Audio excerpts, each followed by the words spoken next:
When local growers put great food on Tennessee tables, that's living green. Tonight on Live Green Tennessee, we meet the trekkers on the Ride for the Future Tour electric parade across the country. We then visit a nonprofit in Knoxville that seeks to improve mental health through flowers. And finally, we'll take a peek into a Jackson County tradition and their ancient plant. All this and more coming up next on Live Green Tennessee.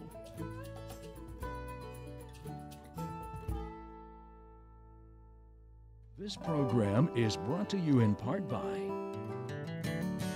Behind every Pick Tennessee Products logo is a Tennessee farmer who brings you fresh, local food grown with the kind of pride that gets handed down through generations. From now through fall, you can find Tennessee fruits and vegetables on farms and at farmers markets near you. Find your Tennessee farmers at picktnproducts.org. What makes our state unique? Find out on the new Tennessee Channel, a statewide initiative by your public television stations. Each program is created in Tennessee, about Tennessee, and broadcast in Tennessee.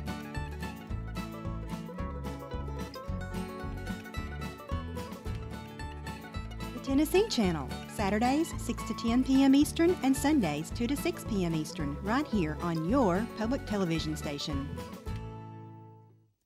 Funding for this program is provided in part by the United States Department of Agriculture, providing leadership on food, agriculture, natural resources, and related issues based on sound public policy and efficient management.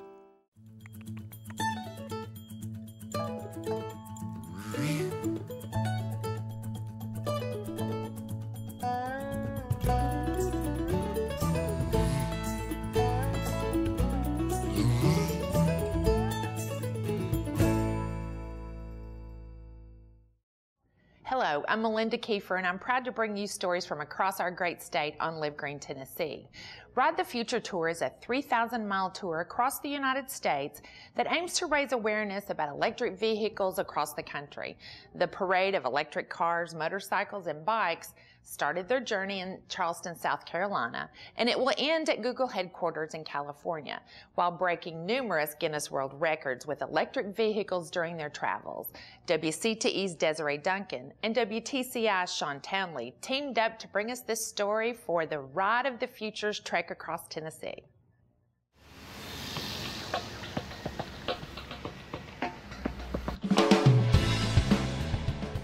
Our tour is called Ride the Future Tour, and it got started because I just wanted to do something to bring awareness to how we need to clean the earth up and make some changes. So I decided I was going to ride my electric scooter across the United States and set the record because it's never been done.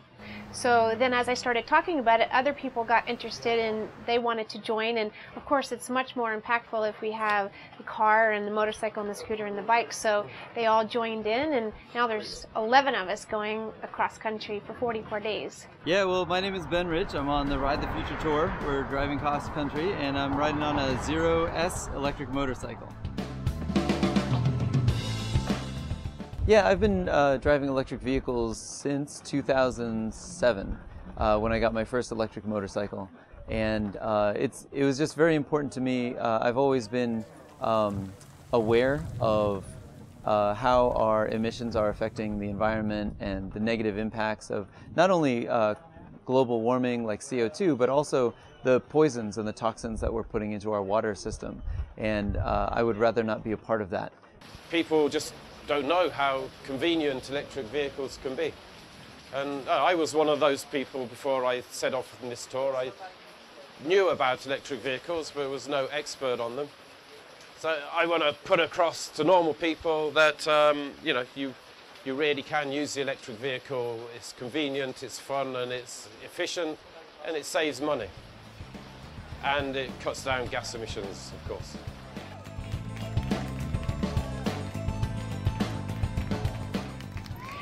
We're here in Tennessee to celebrate with the local people here in McMinnville, because we are going cross-country from South Carolina all the way to Google campus in California to bring awareness for our electric vehicles.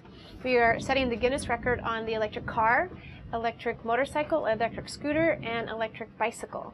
So what we wanted to do is bring as much connection with the local people to what we're doing. So we got in touch with all the mayor's offices, Convention Visitor Bureau, just so that people will see, oh, we had a fun time, and yeah, they were with electric vehicles, and yeah, electric vehicles are cool. So maybe they'll make the link and they'll start to make some changes in starting to drive vehicles that are not polluting the air. When electric vehicles first came out, a lot of press was out there and a lot of people heard about them, but at the time they were very expensive and they didn't have very good range.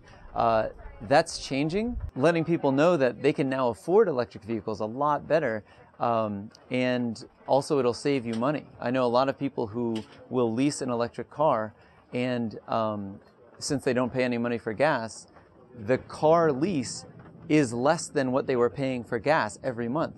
So it's kind of like, in a way, a free car. So it's financially viable for many more people now. Well, I mean, more people are using bicycles in big cities nowadays. In places like London, more people are using bicycles, but it's not practical for everyone, though, because elderly people can't use bicycles. Not everyone's strong enough to cycle 10 miles a day to work and back. With the electric bicycle, you kind of have the best of both worlds for commuting. It helps you to stay fit, and you can also do those 10 miles without having to take a shower when you get to work and without burning yourself out.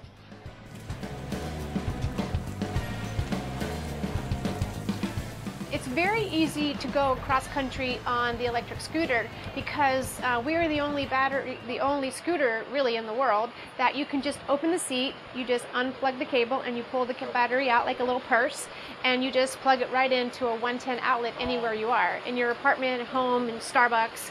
And also we can carry a spare inside here, and I can even carry another spare like at the floorboard. You can go up to 95 miles an hour. And it's got smooth acceleration and lots of torque, so it's a lot of fun to ride. Very smooth because you don't have any pistons pumping.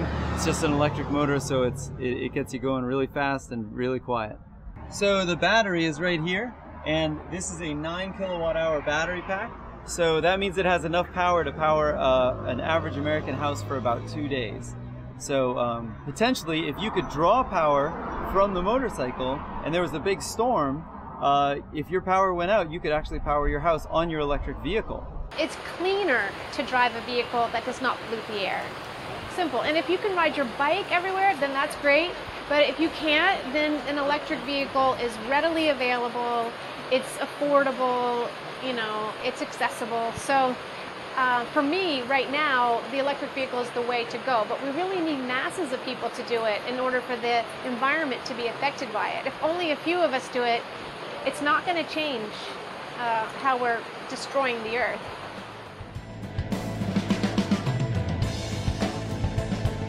There are several types of electric vehicles right now. So you have all electric vehicles, which is what we're using. They have a battery and an electric motor, which is very, very efficient, pushes the vehicle forward. You have two types of hybrids. The Prius type of hybrid uses the electric motor and the gas motor at the same time, and that propels the vehicle. And then you have the type of hybrid like a Chevy Volt, which is a hybrid where it's all electric for the Volt. It's 40 miles of all electric. And then there's a gas-powered engine that will recharge the battery. And so you can fill up with gasoline to go farther. Now, I know some people who drive Volts, and they do their darndest to use that 40 miles as much as they can, and they get something like 3,000 miles per gallon because they almost never fill up. Don't allow yourself to believe that you're limited in how far you can go with the electric vehicle. And it's only going to get better because there's only going to be more and more charging stations put in along route. So, it's the beginning of a new age.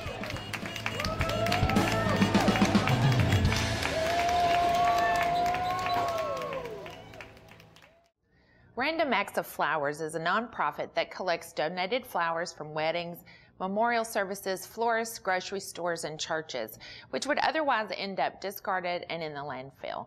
Their mission is to improve mental health of the sick and aging through the power of giving flowers. Larson J is its founder, and the idea all began as a result of an accident. East Tennessee PBS's Chris Smith brings us this touching story.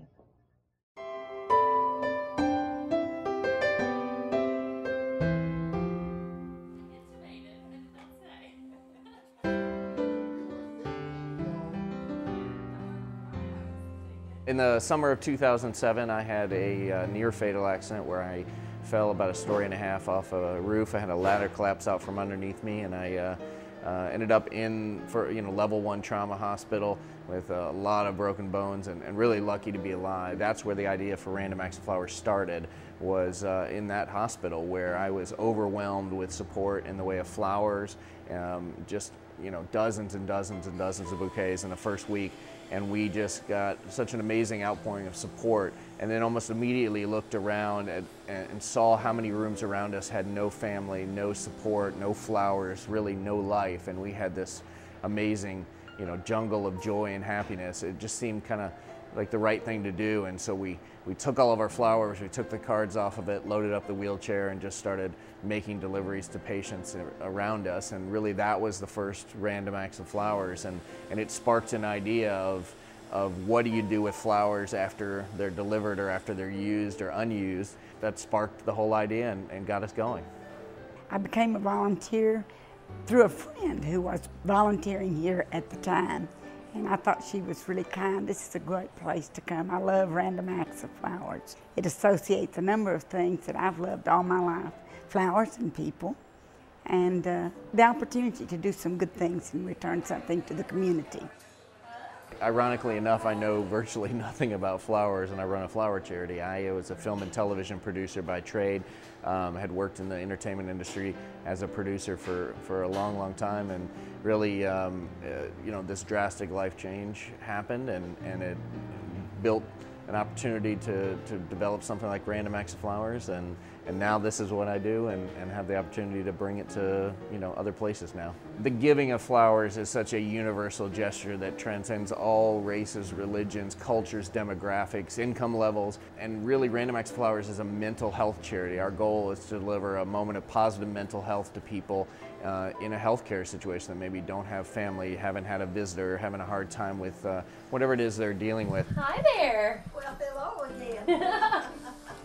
I'm with a charity called Random Acts of Flowers, and we brought these by to help brighten up your day.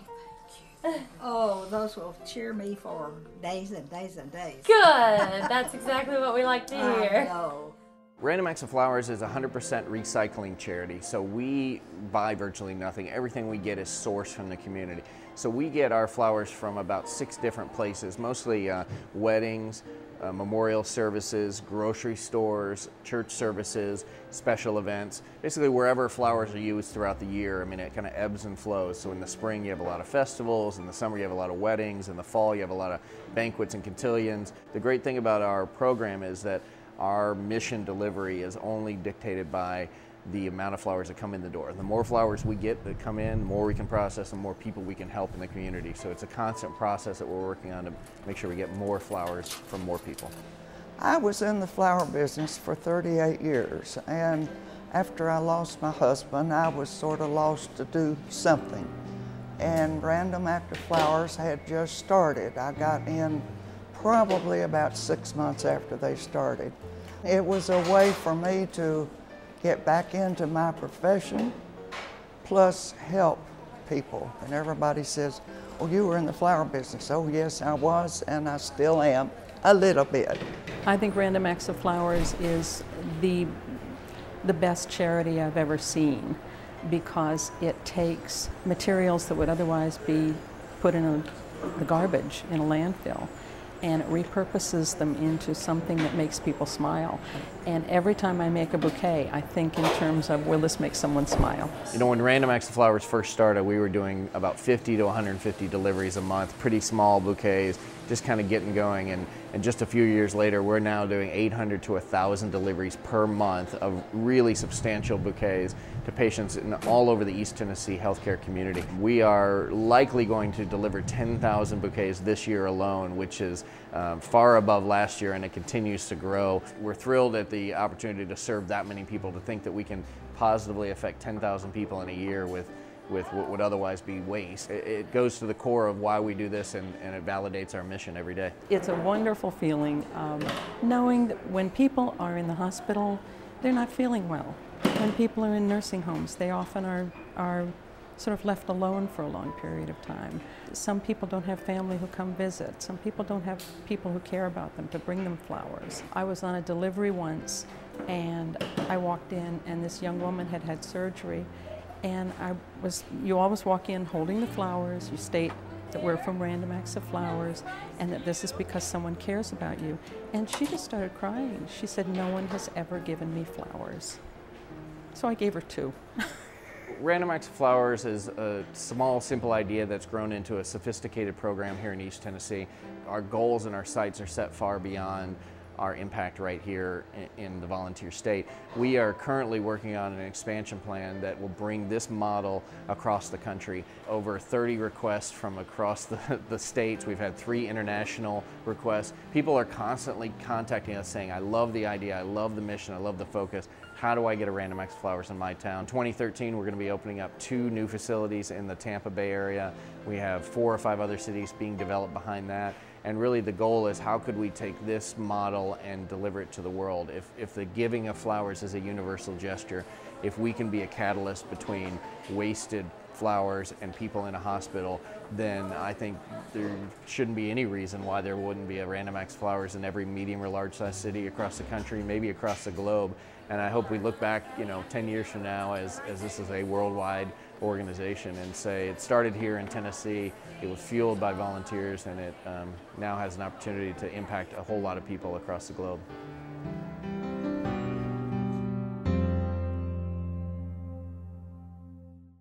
The Polk Salad Festival is a Jackson County tradition that has been around for several decades, but the polk salad plant dates back as far as the indigenous people that first settled this land. WCTE's Desiree Duncan traveled to Gainsboro to learn more about this noble plant.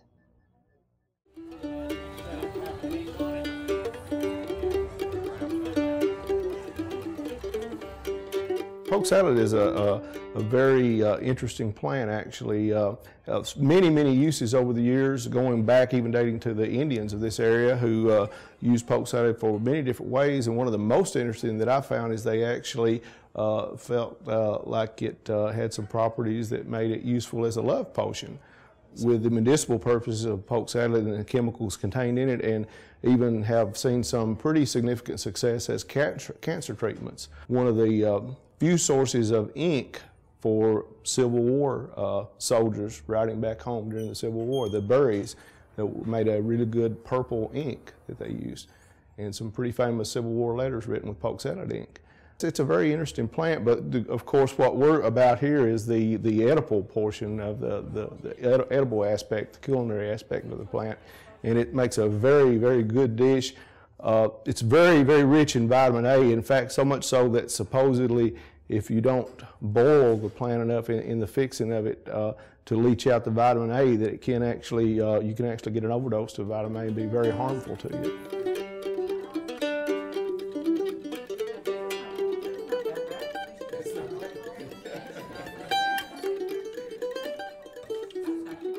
When you pick it, you clean it and look it and get all the bugs or sticks or whatever might be on it, grass, and then you wash it and you boil it, maybe pre-boil it the second time, and take it out and you rinse it, let it drain, and squeeze it all out, and you cook it from regular polk salad in bacon grease and eggs on top after.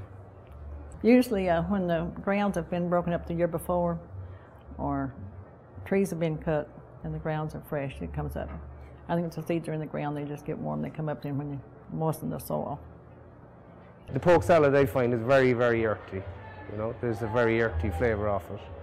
But no, it's nice, good work. We've had it on the menu here in the Bull and Thistle for the last, week and a half because I've just been messing around with it. We've had it with ghost cheese, and we did pork salad and ghost cheese cakes.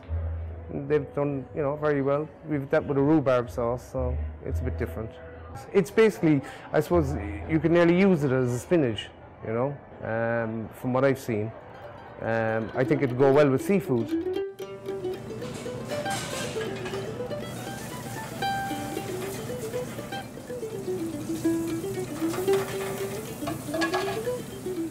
Some local people here decided to come up with some sort of springtime festival to celebrate the area and kind of the unique aspects of it. So they were looking around, and various, you know, there are strawberry festivals, there's cornbread, there's all kinds of festivals. So they looked for something that would represent the nature and culture of this area, and so we came up with the idea of poke salad, which has been eaten here since as long as anybody that lives here can remember.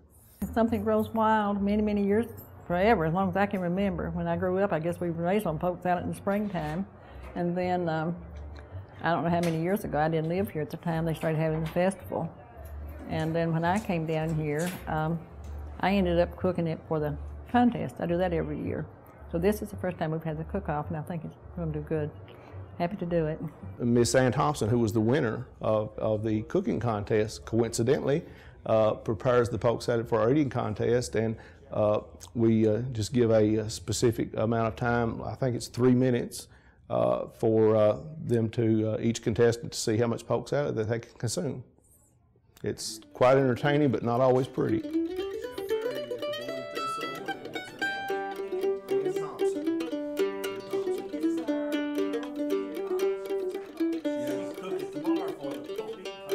It is an international contest because we have actually one of the finalists, one of the winners was Chef Barry O'Connor, who is actually from Cork, Ireland. One of our judges is from Europe, from Germany, Ruth Dial. So it really did have international implications to it. Well, I was approached a long time ago, initially when I came over. I didn't really know a whole lot about it, to be perfectly honest. I threatened them with poke salad ice cream. But I decided I better not. I tasted it, and you know, I don't think it's a winner really.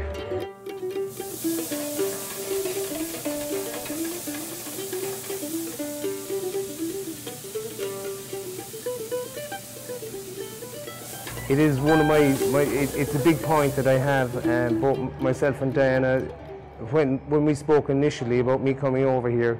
I've had my own pubs in Ireland, had my own pig farm in Ireland, and I would breed my own pork, cure my own bacon, smoke my own stuff, and I want to do the exact same here.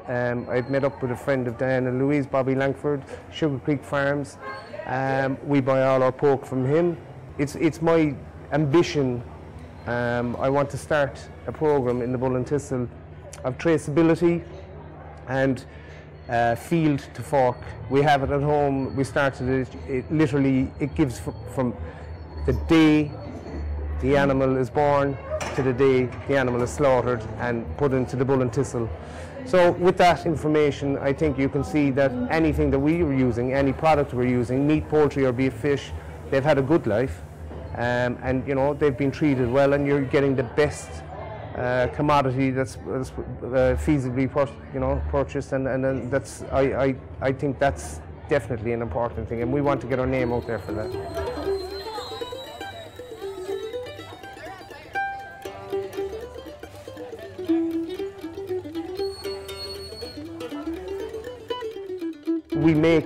We make everything.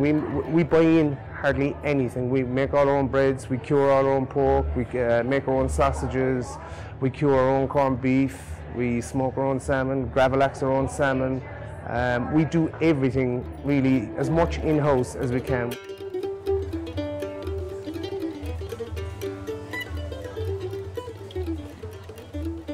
Thanks for joining us for another episode of Live Green Tennessee, where we take you all across the state into the farms and businesses of those who are making the move to eating fresh, living sustainably, and helping us all be more organic in our thinking and the way we live our lives as Tennesseans. Thank you for watching, and we'll see you next time on Live Green Tennessee.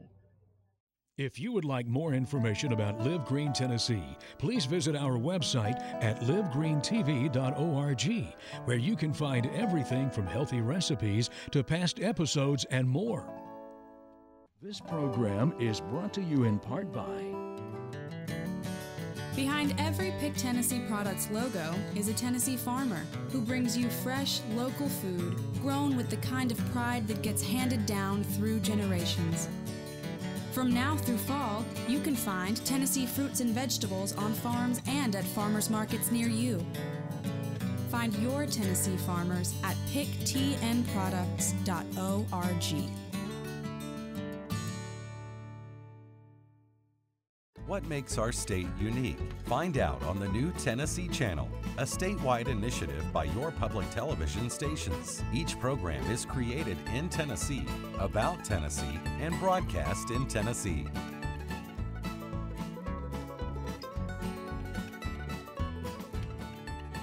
The Tennessee Channel, Saturdays 6 to 10 p.m. Eastern and Sundays 2 to 6 p.m. Eastern, right here on your public television station. Funding for this program is provided in part by the United States Department of Agriculture, providing leadership on food, agriculture, natural resources, and related issues based on sound public policy and efficient management.